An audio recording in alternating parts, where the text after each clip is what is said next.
नमस्कार साथियों, स्वागत है आप सभी का राजस्थान चौपड़। साल 2021, 8 लाख अभ्यर्थी, भर्ती का रिजल्ट और पहली रैंक पाने वाला ही फर्जी। एसआई भर्ती 2021, बड़े मगरमच्छों ने राजस्थान के लाखों बेरोजगार अभ्यर्थियों के साथ सबसे बड़ा छल किया। निगल गए उनके सपने और उनकी आने वाली महत्वाकांक्षा को खा गए वो नेता जो एसी कमरों में बैठकर नीतियां बनाते हैं, जिनके हाथ में प्रदेश के उन लाखों बेरोजगारों की आशाएं थी कि वो उन्हें न्याय दें, उनको नौकरी दिलाने का प्रयास करें। बजाय इसके उन सब ने इसे एक पैसे कमाने का धंधा बनाया। बात करें सबसे पहले किस तरह से ये भर्ती उठी और क्या क्या चीजें इसके अंदर शामिल थी। सबसे पहले 2021 में आरपीएससी ने 859 पदों के लिए इस परीक्षा का आयोजन किया। 13 से 15 सितंबर 2021 इस परीक्षा को आयोजित करवाया गया। इसके अंदर कुल 300 प्रश्न पूछे गए। 2 पारियों में हुआ पेपर, जिसमें 150 प्रश्न जीके के थे, वहीं 150 प्रश्न हिंदी के। बात करें आरपीएससी की, राजस्थान लोक सेवा आयोग, राजस्थान पब्लिक सर्विस कमीशन, जिस आयोग के ऊपर राजस्थान के अंदर बड़ी भर्ती परीक्षाएं करने का जिम्मा रहता है, उस आयोग के अंदर बैठे सदस्य उन सभी ने मिलकर सरकार की शह पर यह पेपर लीक करवाया और उसके बाद शुरू हुआ बंदरबाट का खेल। बात करेंगे फरवरी 2024 की। मुख्यमंत्री भजनलाल शर्मा आने के बाद में एसओजी ने सबसे पहली बड़ी कार्रवाई करी। आरपीएससी सदस्य रहे बाबूलाल कटारा को गिरफ्तार किया गया। यूं तो बाबूलाल कटारा 2022 से ही पुलिस की गिरफ्त में थे, लेकिन एसआई पेपर लीक के अंदर एसओजी ने पहली बार बाबूलाल कटारा को गिरफ्तार किया। ये सबसे पहले संदेह था कि ये भर्ती और ये घोटाले शायद छोटे पैमाने पर हुए हों, लेकिन जब एसओजी इसकी तह तक जाने लगी तब इन तस्करों का जाल, जो पहले शराब माफिया और नशे का कारोबार किया करते थे, उन लोगों ने इसके अंदर सबसे बड़ा मौका देखा और लगभग करोड़ों रुपए कमाए गए।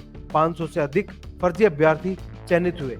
उन सभी के पास पेपर या तो महीने भर पहले या 2 दिन पहले पहुंचा दिया गया था। साथियों, बात करते हैं स्पेशल इन्वेस्टिगेशन टीम की। एसआईटी का गठन हुआ। भजनलाल शर्मा की निगरानी के अंदर एसओजी को ही एसआईटी बनाने का जिम्मा दिया गया और नोडल एजेंसी बनाया गया एसआई पेपर लीक के अंदर जांच करने के लिए। एसओजी के एडीजी सीनियर आईपीएस अधिकारी वीके सिंह, जो लगातार अपने जांबाज कामों के लिए जाने जाते हैं, ज्यादातर मीडिया से दूर रहना उन्हें पसंद है, लेकिन कल वो काफी खुश नजर आए जब 28 अगस्त 2025 को हाईकोर्ट ने उस भर्ती को रद्द कर दिया। सरकार के मना करने के बाद कोर्ट के अंदर उसके बावजूद एसओजी के एडीजी वीके सिंह कहते रहे, भर्ती में बहुत बड़े पैमाने पर धांधली हुई है, हम उन्हें सेग्रीगेट नहीं कर सकते, भर्ती रद्द की जाए। तारीफ करनी होगी वीके सिंह की।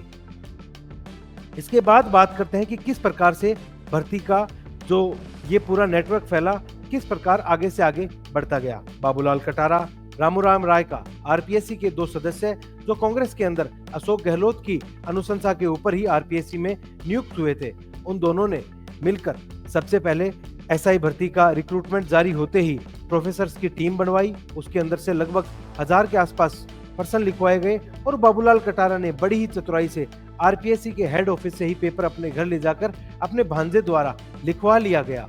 ना कि उसकी प्रिंट निकलवाई गई, न फोटो खींची गई, उन्होंने उसको लिखवाया। उसके बाद वो वापस पेपर लाकर जमा करवा देते हैं।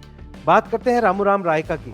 रामूराम रायका ने अपनी बेटी शोभा रायका और बेटे देवेश को क्रमशः 5वीं और 40वीं रैंक दिलाने के लिए सबसे पहले उन्हें पेपर पकड़वाया और उसके बाद इंटरव्यू के अंदर बाबूलाल कटारा को फोटो दिखाई गई कि ये मेरी बेटी है, ये जब इंटरव्यू देने आए तब आपको इसका इंटरव्यू लेना है। लगभग वही सेम टू सेम वही कपड़े उसे पहनाए गए जो उसने उस तस्वीर में पहन रखे थे और बाबूलाल कटारा के सामने आते ही शोभा रायका को उन्होंने पहचान लिया और 50 में से 34 अंक देकर एसआई भर्ती के अंदर 5वीं रैंक के ऊपर सुशोभित कर दिया। दूसरा आरोपी, बात करें इन आरपीएससी मेंबर्स की। आरपीएससी के मेंबर्स के ऊपर भी कोर्ट ने बहुत कुछ बोला है, उसके बारे में हम थोड़ा आगे बात करेंगे। 1 सितंबर 2024 शोभा रायका और रामूराम रायका की बेटे देवेश को भी गिरफ्तार किया गया। सुप्रीम कोर्ट से इनको जमानत मिल चुकी है, लेकिन उसके बावजूद ये सिद्ध नहीं हो जाता कि ये अभियुक्त नहीं है। ये दोनों भी आमने सामने के तौर पर एसआई भर्ती के अंदर संलिप्त थे और उन्होंने चीटिंग करके नंबर पाए। पेपर लीक का नेटवर्क, इस नेटवर्क के ऊपर अगर हम बात करें तो एसओजी ने बताया, सरकारी वकील ने बताया और साथ ही हाईकोर्ट ने भी जो टिप्पणी करी उसमें साफ निकल के आता है कि कुछ अलग अलग गैंग इस काम के अंदर सक्रिय थी। पहले शराब और नशे की तस्करी करने वाली गैंगों को जब ये पता चला कि इस पैमाने पर एक भर्ती के अंदर धांधली हो रही है तो उन्होंने सोचा खरीदने की बजाय क्यों ना सेंटर से ही पेपर लीक कर दिया जाए। यूनिक भांबू, चुरू के एक छोटे से गांव का निवासी वो व्यक्ति हसनपुरा के अंदर सरकारी स्कूल के स्ट्रॉन्ग रूम में एक दिन पहले छिप जाता है। स्कूल के प्रधानाचार्य से उसकी सेटिंग होती है और वो स्ट्रॉन्ग रूम से पेपर की फोटोएं लेता है और उन्हें बाहर सर्कुलेट करता है। रातों रात पेपर सोल्व करवाया जाता है और जो अभ्यर्थी परीक्षा देने वाले हैं उन्हें वो पेपर पढ़ाया जाता है। बात करें दूसरे गैंग मेंबर की, तुलसाराम कालेर, उम्र 57 वर्ष, लेकिन अब तक 32 लोगों को एक साथ नकल कराने की इसकी क्षमता है, या यूं कहें इनका एवरेज है कि एक साथ 32 से ज्यादा लोगों को नकल करवा सकते हैं, उन्हें नौकरी लगवा सकते हैं। अब तक सैकड़ों लोगों को तुलसाराम कालेर और पौरव कालेर गैंग ने नौकरियां दिलवाई। एसआई भर्ती के अंदर उन्होंने बड़े पैमाने पर धांधली करी और करोड़ों रुपए कमाए। एक एक पेपर 10-10 लाख रुपए में बेचा गया। आगे वही पेपर 15 लाख से 30 लाख रुपए तक में बेचा गया। इंटरव्यू के अंदर भी आरपीएससी मेंबर्स के बीच शायद पैसों का लेन देन हुआ, इसीलिए हाईकोर्ट ने कल टिप्पणी करते हुए कल कहा था कि आरपीएससी मेंबर्स के ऊपर भी एक पीआईएल दाखिल होनी चाहिए। आरपीएससी को शायद भंग किया जाएगा, ये भजनलाल सरकार से अपेक्षित है। इंटरव्यू के अंदर भी बड़े पैमाने पर धांधली होती रही। बाहरी गैंग्स की जो संलिप्तता इसमें सामने आई उसके अंदर सबसे अलग नाम निकल के आता है जगदीश बिश्नोई गैंग का। जगदीश बिश्नोई गैंग वही गैंग है जो उदयपुर के पास में चलती बस में अध्यापक परीक्षा के लिए पेपर सोल्व करवा रही थी। इन सभी गैंग्स ने राज्य भर में अपने फैले हुए नेटवर्क से पेपर लीक को अंजाम दिया और कल रद्द हुई भर्ती से जो 350 अभ्यर्थी जो बाहर हुए हैं, जो शायद ईमानदार तरीके से भर्ती हुए थे, उनके साथ सबसे बड़ा कुठाराघात किया। बात करें इस भर्ती में आगे चलने की, पूर्व मुख्यमंत्री अशोक गहलोत जो उस समय आरपीएससी के मेंबर्स की नियुक्ति कर रहे थे, या यूं कहें वो कह रहे थे कि मैं बेरोजगारों के लिए राजस्थान में भर्तियों की बाढ़ ला दूंगा, उसी बाढ़ में से वो अपने मटके भरते रहे। गहलोत के पीएसओ राजकुमार यादव तक के पास पेपर पहुंचा। राजकुमार यादव ने यही पेपर आगे 7-7 लाख रुपए में बेच दिया। आप समझ सकते हैं कि क्या अशोक गहलोत के पीएसओ के पास पेपर पहुंचा तो क्या अशोक गहलोत को इस चीज की खबर नहीं थी, या यूं कहें कि बाबूलाल कटारा का गहलोत के सीएमआर में आना जाना उस समय लगा रहता होगा और वहीं उसकी फाइल से गिरा हुआ कोई पेपर राजकुमार यादव के हाथ लग गया हो और उसने वही पेपर उठा के अपने पुत्र को और उसके दोस्तों को आगे पहुंचा दिया हो। डमी कैंडिडेट्स का जाल, साथियों बात करें इस भर्ती के अंदर डमी कैंडिडेट्स की तो खूब सारे डमी कैंडिडेट्स अब तक पकड़े गए हैं, या यूं कहें सिर्फ डमी ही नहीं, सबसे बड़ा नाम निकल कर आता है एसडीएम हनुमाना राम का। 2021 में अच्छी रैंक लाकर आरएएस अधिकारी बने हनुमाना राम भी एसआई भर्ती के अंदर डमी कैंडिडेट के रूप में महज 5 लाख रुपए के लालच में बैठे थे। आप सोच सकते हैं कि पैसे के इस जाल ने, पैसे के इस अंधे माया जाल ने एसडीएम हनुमाना राम को इस कदर फंसाया कि वो अपनी प्रतिभा पहचानते हुए न भी वो एसआई भर्ती के अंदर डमी कैंडिडेट के रूप में बैठा और एक फर्जी अभ्यर्थी को पास करवा दिया। गिरफ्तारियों की बात करें तो अब तक लगभग 54 से ज्यादा ट्रेनी एसआई गिरफ्तार हो चुके हैं। शायद कुछ की जमानत भी सुप्रीम कोर्ट से हो चुकी है, लेकिन आगे ये छूटने वाले नहीं दिखते हैं। इनके साथ ही 122 लोग और गिरफ्तार हुए हैं जो सीधे तौर पर पेपर लीक से जुड़े हुए थे। धन्यवाद देना चाहिए भजनलाल शर्मा की सरकार का, जिसने इस मामले को कोर्ट में उलझाए रखा ताकि एसओजी को ये काम करने का मौका मिल गया और एसओजी ने लगातार धरपकड़ करते हुए अशोक गहलोत और गोविंद सिंह डोटासरा द्वारा पनपाए गए इस पेपर लीक गिरोह के लगभग पंख कतर दिए हैं और आने वाले समय में कुछ बड़ी गिरफ्तारियां भी देखने को मिलेंगी। एसओजी की बड़ी कार्रवाइयों में अगर हम ध्यान दें, मार्च 2024 में एसओजी ने राजस्थान पुलिस अकादमी जयपुर के अंदर छापा मारते हुए 15 ट्रेनी एसआई को एक साथ गिरफ्तार किया। साथियों, आपको एक बहुत ही आकर्षक अगर मैं फैक्ट बताऊं तो उसमें निकल के आता है कि टॉप 100 एसआई जो रैंक आई, प्रमुख जो 100 रैंक आई, उसके अंदर से नंबर 1 रैंक का नरेश खिलेरी तो आरोपित था ही था, लेकिन उसके साथ ही टॉप 100 में से 25 अब तक गिरफ्तार हो चुके हैं। जो फर्जी तरीके से इस भर्ती के अंदर चयनित हुए थे। भजनलाल सरकार की जीरो टॉलरेंस नीति ने इस पेपर लीक के ऊपर सख्त कार्रवाई करते हुए लगातार लोगों को गिरफ्तार किया है और पेपर लीक माफिया की कमर तोड़ दी है। आने वाले समय में भी लोग 100 बार सोचेंगे पेपर लीक से पहले या पेपर खरीदने से पहले। 17 में से 19 भर्ती परीक्षाओं का पेपर लीक हुआ और भजनलाल शर्मा सरकार उनके ऊपर लगातार कार्रवाइयां कर रही है। कोर्ट के अंदर नवंबर 2024 में जो कैलाश चंद्र शर्मा की याचिका थी, उसके बाद 175 अन्य याचिकाकर्ताओं ने मिलकर इस भर्ती को रद्द करवाने की सिफारिश करवाई और अंततः ये भर्ती कल रद्द हुई। हाईकोर्ट के इस फैसले से राजस्थान की जनता का न्याय के अंदर एक दोबारा विश्वास बैठ गया है कि चाहे कुछ भी हो, 5 साल बाद ही ये भर्ती रद्द क्यों नहीं हो, लेकिन फर्जी थानेदार जो राजस्थान के अंदर जाके उन गरीब लोगों से उनका शोषण करके जो दिए हुए पैसे हैं उनकी रिकवरी करने की कोशिश करते, उन सभी को कल हाईकोर्ट ने बाहर का रास्ता दिखा दिया और या यूं कहें आने वाले समय के भ्रष्टाचार को होने से पहले ही रोक दिया गया।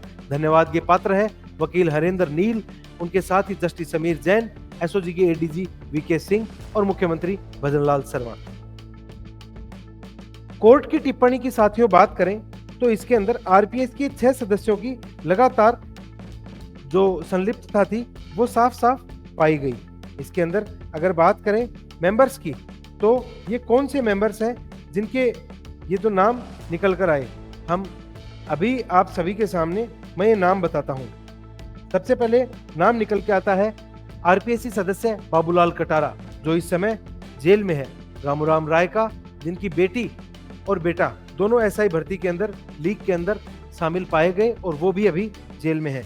इसके बाद में जो मैं आपको बड़े नाम बताऊंगा उनको सुन के शायद आपको भी झटका लगे। मंजू शर्मा, आपने कुमार विश्वास का नाम सुना होगा, प्रख्यात कवि कुमार विश्वास जो राष्ट्रवादी और मेरे राम के नाम से अपने राम के नाम जो कार्यक्रम है उससे देश भर में अच्छे खासा उन्होंने नाम कमाया है। उनकी पत्नी भी आरपीएससी की इस समय मेंबर थी जिस समय एसआई भर्ती पेपर लीक हुआ। इसके बाद में बात करते हैं संगीता आर्या की, पूर्व आरपीएससी के मुख्य सचिव, पूर्व राजस्थान के मुख्य सचिव निरंजन आर्य की ये पत्नी है और ये भी कल कोर्ट द्वारा नामित की गई हैं कि शायद इनकी भी संदिग्ध भूमिका है। बात करेंगे जसवंत राठी की, वो अब इस दुनिया में नहीं है लेकिन कोर्ट द्वारा उनका भी नाम इसके अंदर लगाया गया है। अध्यक्ष उस समय के आरपीएससी के संजय श्रोत्रिय और भूपेंद्र यादव जो पहले पुलिस महकमे में रहे और वो आरपीएससी के अध्यक्ष भी रहे, इन दोनों की भूमिका के ऊपर भी लगातार सवाल उठे हैं। साथियों, बात करेंगे कि अब किस प्रकार से इस भर्ती के अंदर जो तकनीकी सुधार किए जा रहे हैं उनके ऊपर। इन तकनीकी सुधारों के अंदर एसओजी के एडीजी वीके सिंह जी ने बताया कि अब 7 स्तरीय सुरक्षा व्यवस्था है जिसके अंदर सबसे पहले 24 घंटे पहले ही सीसीटीवी फुटेज को चालू कर दिया जाता है। हर एक एग्जाम सेंटर की निगरानी करी जाएगी। पुलिस ऑफिसर्स सर्किल्स के अंदर उनका पेपर का ख्याल रखेंगे, ध्यान रखेंगे और परीक्षा शुरू होने से 1 घंटे पहले ही अभ्यर्थियों को सेंटर के अंदर ले लिया जाएगा ताकि उनकी फ्रिस्किंग ढंग से करवाई जा सके। सभी के मोबाइल फोन स्विच ऑफ रहेंगे। बात करें डिजिटल लॉक की तो जिस ट्रंक के अंदर आप पेपर आएंगे उसके ऊपर एक डिजिटल लॉक लगाया जाएगा जिसका ओटीपी पेपर शुरू होने से महज 15 मिनट पहले सेंटर अध्यक्ष के पास आएगा और जिसको सभी जो इन्विजिलेटर्स होंगे उनकी मौजूदगी में खोला जाएगा और उसके बाद ही पेपर बांटा जाएगा। ट्रेजरी ऑफिस में सीसीटीवी के अंदर लगातार पेपर निगरानी में रहेगा और परीक्षा से 1 घंटे पहले ही रिपोर्टिंग परीक्षा केंद्र के ऊपर चालू हो जाएगी जिससे ब्लूटूथ से नकल करने वाले अभ्यर्थी या दूसरे डमी अभ्यर्थी बैठाकर पास करने वाले अभ्यर्थियों को भी परेशानियां होंगी और शायद वो भविष्य में कभी पेपर लीक नहीं कर पाएंगे। साथियों, इन सभी चीज़ों से आज हमने ये चीज़ सीख ली है कि चाहे कोई कितना भी करे लेकिन अगर घर का भेदी लंका ढाएगा तो आने वाले समय में अपने न्यायालय के रूप में जो राम सामने आए हैं वो उस लंका को जलाकर भस्म कर देंगे। आरपीएससी के मेंबर्स ने जो अपनी साख के ऊपर बट्टा लगवाया है शायद बहुत जल्द सुधरने वाली है। भजनलाल सरकार से अपेक्षित है कि जिस प्रकार उन्होंने पेपर लीक के खिलाफ सख्त कार्रवाई की है, उसी प्रकार वो अनुशंसा करके राष्ट्रपति से अभी आरपीएससी को तत्कालीन भंग करवाएं और उसको नए सिरे से गठन करें, ताकि राजस्थान के युवाओं का भजनलाल सरकार में और न्यायालय और आरपीएससी के अंदर खोया हुआ विश्वास पुनः लौट सके। मिलते हैं आपसे अगली खबर के साथ, तब तक के लिए राम राम।